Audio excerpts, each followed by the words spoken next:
Para sa akin, nakakalungkot yung nangyari kasi major setback ito.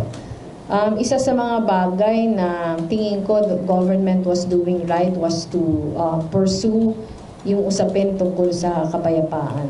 Pero hindi naman ako nawawalan ng pag-asa. Tingin ko ito ay setback lamang.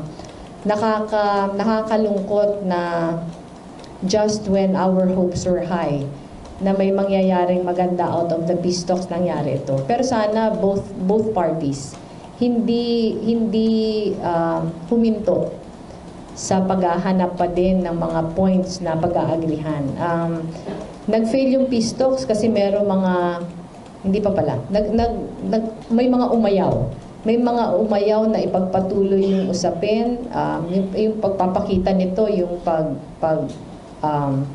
pag-withdraw ng ceasefire dahil may mga bagay na hindi pinagkakasunduan. Pero sana hindi huminto dito kasi kung meron mga bagay na hindi napapagkasunduan, tingin ko marami pa din mga puntos na pwedeng pagkasunduan. So sana ipagpatuloy yung usapin. Yung pag-declare ng pag-withdraw ng ceasefire from both